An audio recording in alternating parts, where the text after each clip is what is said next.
most basement floors are made of concrete and they have to be prepped to accept a wood floor. You've already got a subfloor down, so it's already prepped, and this is actually an OSB subfloor. Now to get started, we're going to start with this foam pad. And we'll just push it up gently in the corner, gently against the baseboard. Don't force it at all. We don't want to crimp it up. That's good. Now I'll just tack it.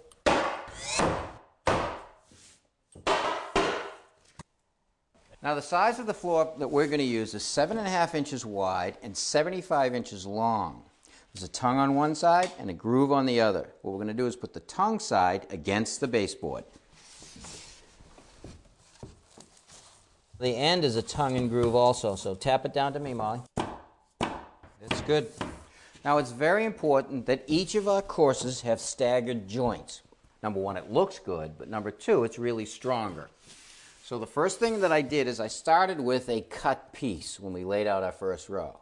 Now when I do my second row, I'm going to use a full piece. We have to hold the board up on a slight angle. Now I'm going to tap it in with a dead blow hammer because I don't want to damage this edge right here. So I'm going to tap it. When I push down, and it's a nice tight joint.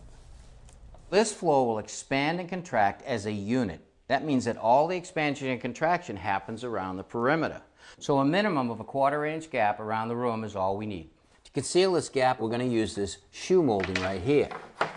But when we come to this casing right here, because of the profile of the casing, we can't put a piece of shoe molding on it. It won't sit flat. So what I want to do is remove a small piece of the casing so that the floor can slide under it.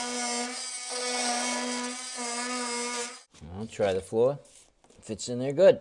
First thing we needed to do is cut a piece of flooring, the length, to go to the end of that baseboard to this baseboard right here, subtracting for expansion and contraction.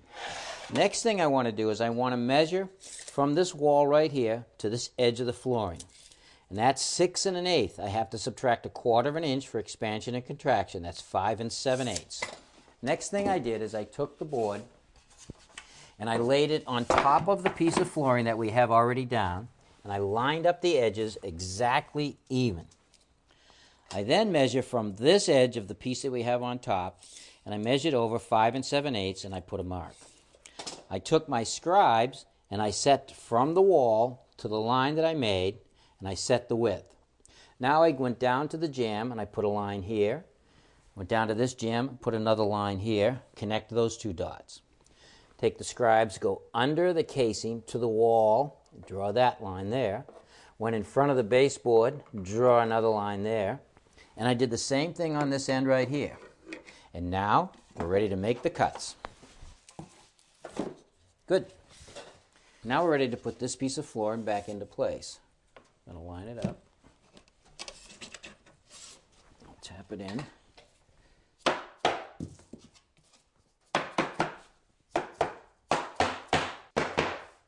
Okay, now I have to get the end tongue and groove into position. I'm going to use this bar right here. This is called a pull bar. It's got a hook down here that'll go down onto the floor.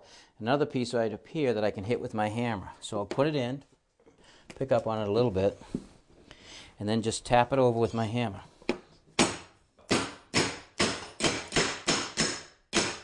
Okay, that's good. All right, now we've undercut the casing and the jamb here so we can slide our flooring into it. Now we have our last piece of flooring on this row to put in. Unfortunately, we can't get this piece in at the angle without damaging this piece of flooring right here. So what I want to do is remove this piece of flooring, slide it out of our way, take my piece of flooring that I've scribed and put it into position. I want to tap it down.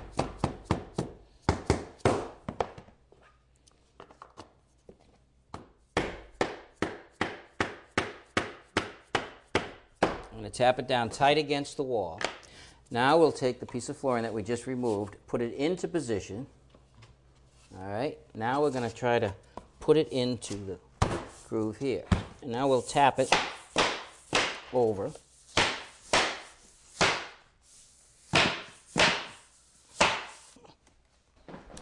I'm going to go inside and tap that piece of flooring out into position.